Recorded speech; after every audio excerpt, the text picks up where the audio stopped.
2077. Tonight, we are on a mission to buy some bootleg LPs.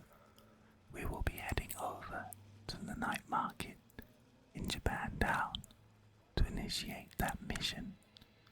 But first, we have a submission, which is to take the scenic route and to talk about the history of Night City itself.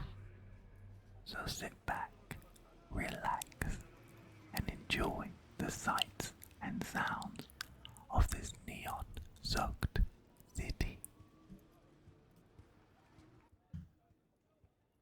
The future is already here. It's just not evenly distributed. If there's one place where that quote rings the loudest, it's Night City. Neon-soaked, blood-stained, and utterly indifferent. This fictional Californian metropolis is the beating heart of the Cyberpunk universe, a world defined by broken systems, rogue idealism, and the thin, cracking line between man and machine. While many players met this world through Cyberpunk 2077, the universe itself dates back to 1988 with the release of Cyberpunk 2013, a tabletop RPG designed by Mike Pondsmith.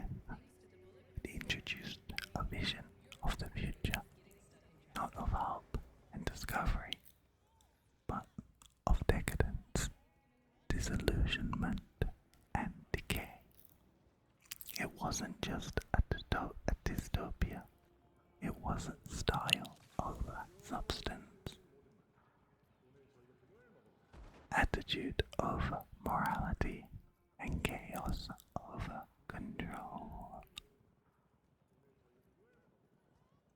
Founded in 1994 by visionary Richard Knight, Night City was intended to be a utopia, a corporate-run haven, free of government corruption and urban rot. But like all utopias in Cyberpunk, it was destined to implode. After Knight's assassination in 1998, a mystery that was never officially solved, mega corporations took over. From then on, the city was run not by government, but by boardrooms, by backroom deals, and private armies. By the time we enter the world in Cyberpunk 2077, Night City has become a chaotic collision of hyper-capitalism, gang warfare, and transhuman tech obsession, a glittering corpse of a dream, dancing to the hum of the neon streets. Cyberpunk 2077 is set in 2077, but before that came the time of the Red, the period following the Fourth Corporate War in the 2020s. This war between Arasaka and the Militech ended with the detonation of a tactical nuke in Night City's financial district. The sky turned crimson from atmospheric pollutants, hence the red in the time of the Red.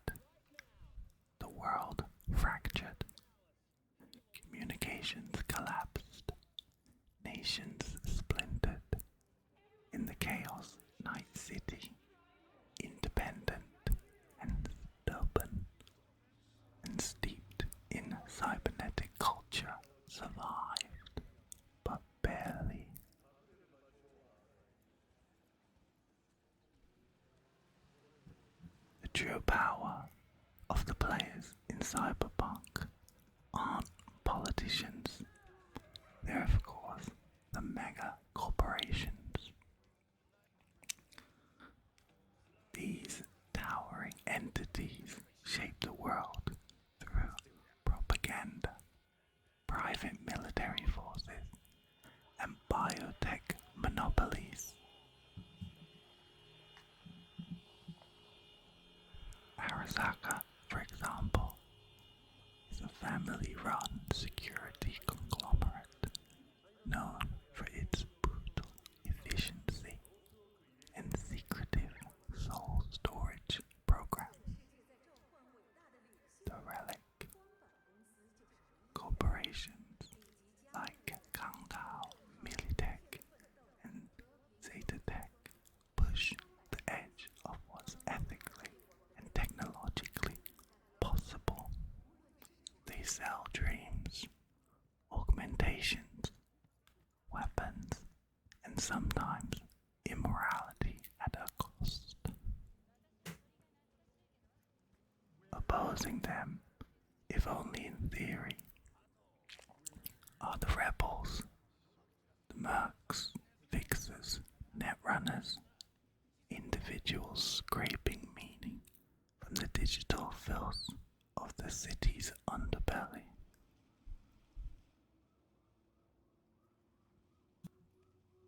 Once the backbone of global connectivity, the net was nearly destroyed by rogue AIs and digital warfare. After the Blackwell Wall was erected, a digital barrier separating humanity from the uncontrollable wild AI, the net became dangerous and fragmented. Netrunners now dive in at their own risk, navigating a surreal world of firewalls, black ice, and digital ghosts. The net is no longer a tool, it's a battleground. In Cyberpunk's world, flesh is weak and chrome is salvation. Body modifications are as common as breathing. Whether it's mantis blades, optics, neural wear, or full cybernetic conversions, the body is a customizable shell. But with that comes the haunting spectre of cyber psychosis, a mental breakdown triggered by over-augmentation, where humanity is drowned by cold machinery. It's not just a gameplay mechanic, it's a philosophical dilemma. What does it mean to remain human in a world where even the soul can be digitized? From gangs like Maelstrom, obsessed with machinery and body horror, to the voodoo boys who protect the old net access, Night City is a melting pot of ideological enthusiasts, of aesthetics and violent ambitions. The nomads roaming the Badlands represent another life, one of community and tradition outside of corporate walls. Even music, fashion, and religion are caught in the cybernetic flux. Braindance lets people relive memories.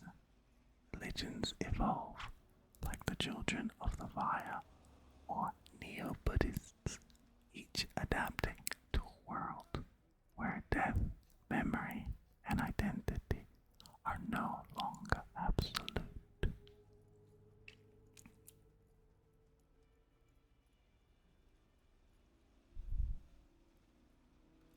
Despite the epic backdrop, Cyberpunk stories are always personal.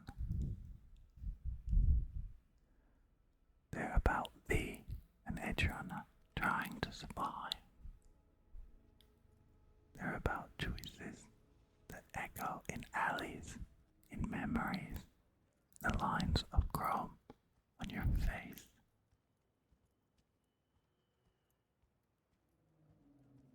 There are no heroes here, just people hustling to matter in a world designed to forget.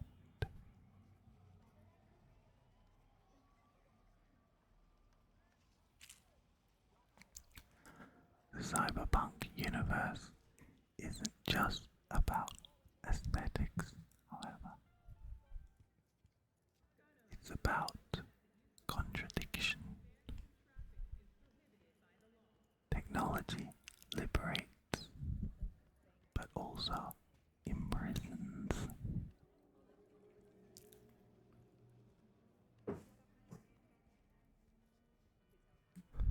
Power flows through data and blood. The world is shattered, but alive with stories. Night City is more than a setting, it's a character. One that doesn't care if you succeed, but if you listen closely between the static and the sirens, you'll hear it whisper. Wake up, samurai, we've got a city to burn.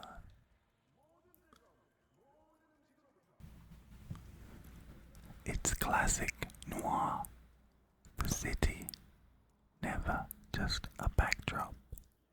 Los Angeles in Double Indemnity, or San Francisco in the Maltese Falcon. It's moody, alive, and suffocating. It's a web of smoky bars, dark alleyways, and secrets whispered over rain-slick pavements. In Cyberpunk, particularly in Cyberpunk 2077, the city is everything. Hence why I've really enjoyed making these videos. Night City is not just a setting, but a living organism. It pulses with data, breathes through smog-choked vents, and dreams written in neon. It's a corrupt heart wrapped in chrome and decay. Like the noir cities before it, it's beautiful and dangerous, indifferent to the human life that's within it, yet deeply shaped by it. Noir gave us the hard-boiled detective, a flawed but persistent man who navigates a corrupt world with his own broken compass. Think Sam Spade or Philip Marlowe. They're rarely clean, but they have a code. Listen to that guy. How'd you rate his chops? To my untrained ear, sounds alright, I guess. Easy listening, at least. Know why? Technique's second rate, but the feeling, that's what counts. Guy's hurting, got something he can't take, and it shows.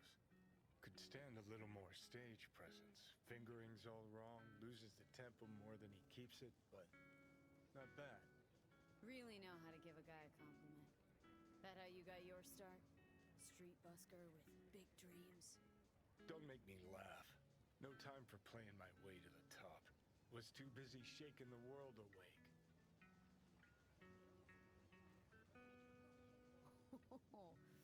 Ooh, isn't that what every failed artist says about their work? Know what? You're right. I failed. Corpo tyrants still run this town, just like 50 years ago. But if you think in my heart of hearts I want to be the next teen idol, think again. Don't give half a fuck about that commercial shit.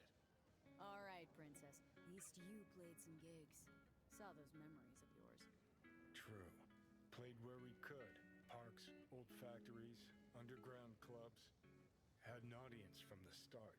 Some recorded our stuff, didn't even know who we were. So, you're saying some old samurai bootlegs are still floating around town? I smell ads. No idea you were such a materialist. Could almost cry. Almost.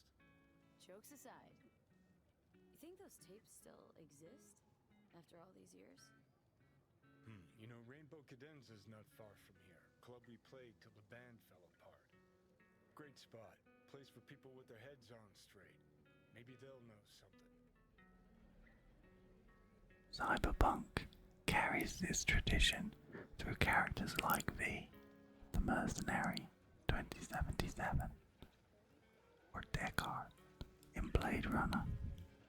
They're not heroes by any standard.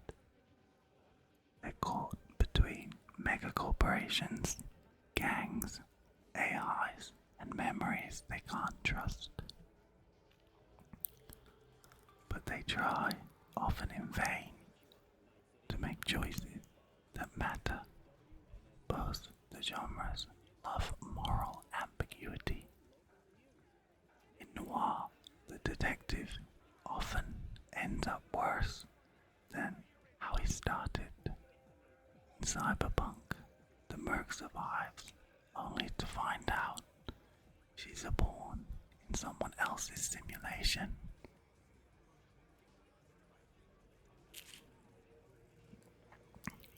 At the heart of both noir and cyberpunk is a deep sense of fatalism. In noir, it's the knowledge that corruption runs deep. The good guys don't win, they compromise or die. In cyberpunk, the futility is digital, corporate, and existential. Your life is owned, monitored, and backed up to a server you'll never see. Johnny? You're replaceable, Sure they turned your great spot into a slurp. disposable. Mindless fucking People consumers modify their waiting bodies to get escape the pain of being human, Team. but often lose their humanity This is why you don't bring in the process. warriors. Both genres whisper the same truth. They fought for us, You turned can't beat the system, you can only survive it. Like the end of Chinatown.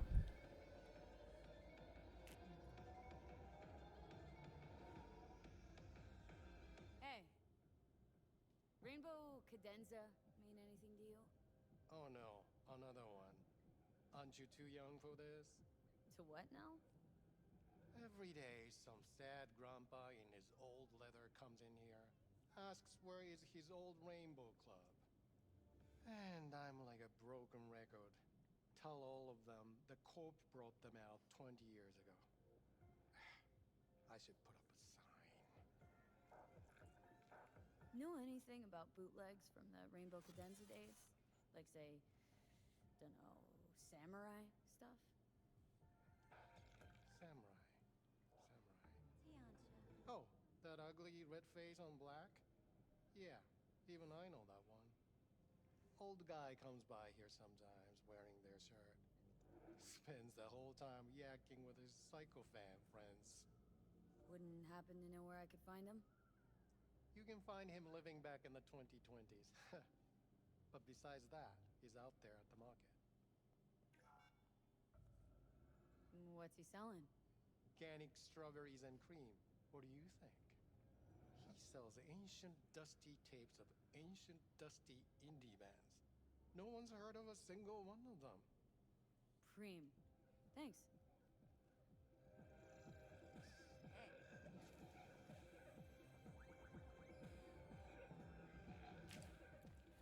Noir is known for its femme fatales, seductive women who use desire as a weapon.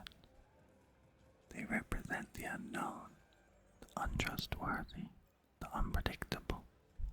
Cyberpunk, while more complex in gender portrayal, keeps this archetype alive in characters like Evelyn Parker or Alt Cunningham. But now, manipulation is digital as much as emotional. Any samurai? People don't just lie, they hack your memories, hijack your senses, and blur the line between illusion and truth. You name it, we got it. Silverhand was the one true messiah of rock. I'd hand them records out like candy if I could. But a guy's gotta eat. Yeah, looking for the real deal. Like, say, bootlegs from Samurai's first gigs? Fuck. First, you have got no idea what you're asking for. Not if you're so chilled about it. Don't know how you found out about them bootlegs, but forget it. Not gonna give them to the first gunk off the street. I used to come here back when it was still Rainbow Cadenza. Bootleg sure would make a nice souvenir of the good old days. Cut the scop. You're too young to remember the first samurai gigs. Weren't even a twinkle in your daddy's karoshis.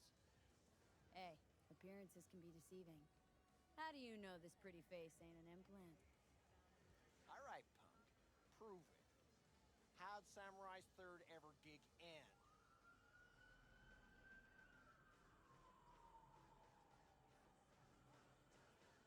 Johnny, my dear expert, help a chum out. Need a quick rundown of samurai trivia. Yep, third gig. Remember it like it was yesterday. Set my axe on fire, then smashed it on the stage. Crowd went wild. Well, can't wait all day. Easy.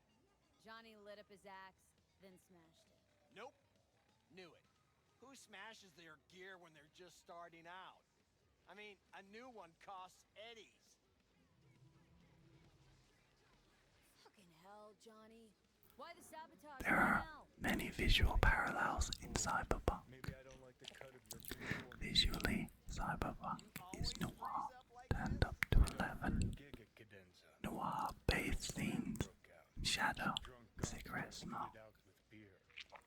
Then his but adds girl got neon sick, holograms, wore a wig for a rain and grow. Never did get herself It's in. not just black and white, it's saturated with color, but still steeped in darkness. Blade Runner is the perfect visual fusion. There was fire. Its slanted light, smoky interiors, and brooding anti-hero could step right out of a 1940s detective film. Still glowing. The trench coat didn't disappear, it's just digital stitching. Johnny's fault. Still don't believe you were there. But what the Ironically, hell? Only a real the narrated version like that. of our Blade Runner is probably the worst version, Maybe you'll find something special under the table. but Come. voiceovers and monologues do play an important role in noir. Noir popularized the internal monologue itself, the weary detective narrating his own descent into trouble. This stylistic choice lives on in Cyberpunk, especially in adaptations of ASMR experiences like this one. The voiceover adds depth and irony. The character knows he's lost, but he keeps talking anyway. Much appreciated. Take it. Spread Cyberpunk doesn't replace noir, it's an evolution. It's noir's cynical child, raised on silicon and existential dread. Both share a distrust of authority, a a fascination with flawed characters, and a love for the shadows.